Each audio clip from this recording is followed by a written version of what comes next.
Hey y'all, it's me, the Nosy Goddess, and today we're getting into the business of Sean Kingston and his mother.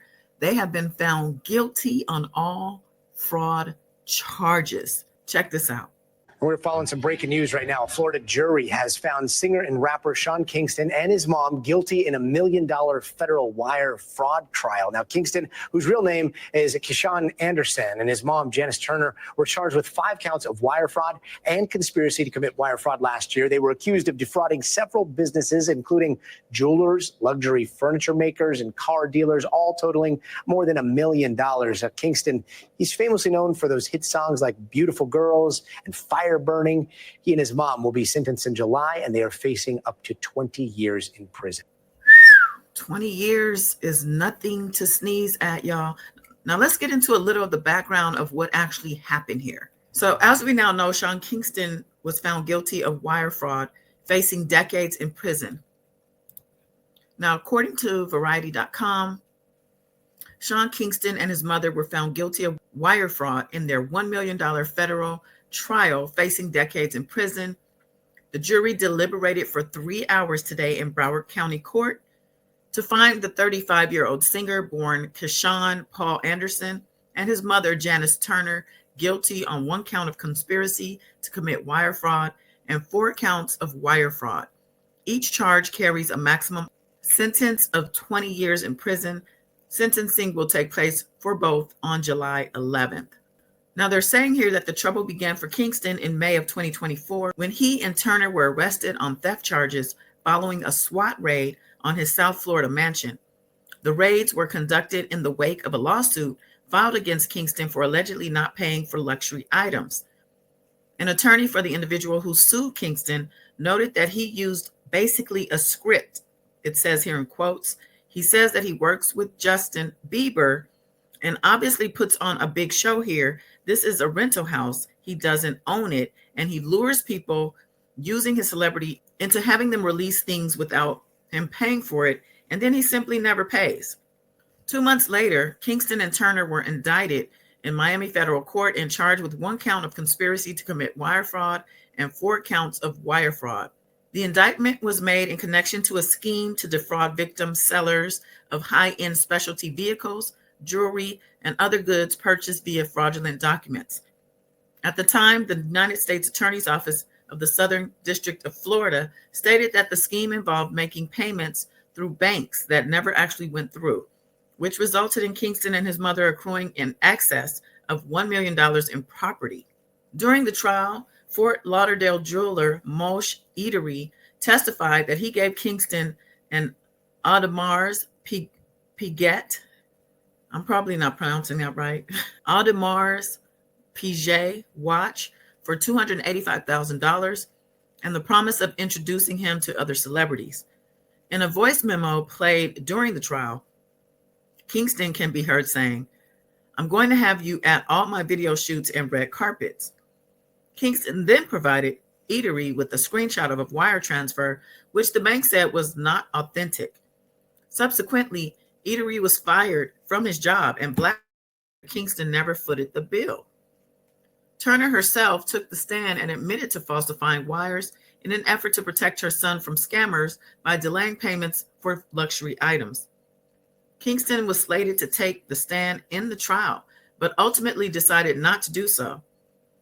One of the key pieces of evidence was a text that Kingston sent to his mother that read, "I told you to make a fake receipt," followed by, "So it looks like the transfer will be there in a couple of days." Kingston is best known for his 2007 hits Beautiful Girls, which topped the Billboard Hot 100. Throughout his career, he released 4 albums and collaborated with artists including Bieber, Nicki Minaj, and Chris Brown.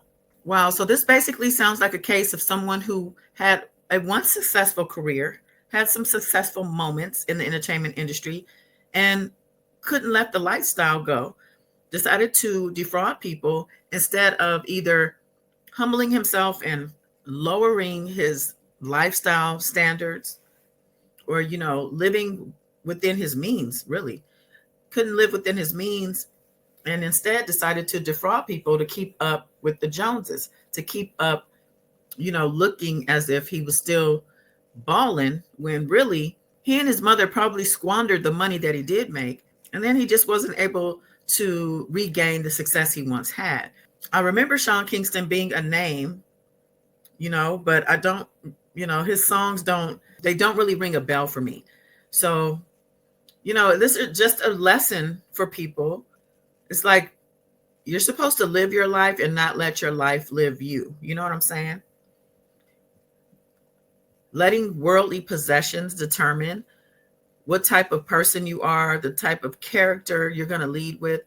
You're out here lying to people, defrauding people, causing people to lose their jobs, their reputations, because you are stealing from them and going into that intentionally. And then you are bringing your mother into it. Or is it the other way around? I don't know. I mean, she is his mother. She raised this man. So where is he getting this behavior? Why is it okay? Why is she even going along with this? Was there some type of a physical threat for her, or are they just built the same way, made from the same cloth, and feeling like it's okay to defraud people? Well, they don't learn today. They don't after around and found out. Now, Sean Kingston is only 35 years old. He was born in Miami, Florida, but he was raised in Kingston, Jamaica from the age of 6. And I'm assuming his mother is from Jamaica. So I'm thinking, this is something culturally that they brought from Jamaica and came to America and found out that that's just not how it works here. You may be able to do that in Jamaica, but it does not fly in America. You just can't go around faking receipts and faking bank transfers, using it to lure people and to trick people into doing things for you and giving you things. Now, this also speaks to the naivete of people who believe someone just because they look like they have money, connections, and resources. And, the celebrity of it all as well usually gets people into trouble. A lot of the Diddy issue that is going on, the newest lawsuit of his actually speaks to a man who ended up in a precarious situation with Diddy because Diddy promised him fame and to help him elevate his career. But then he also was said allegedly to have threatened the man, if you don't do what I want you to do, then I'm going to make sure your career goes nowhere. You're going to be blackballed. So, it's kind of like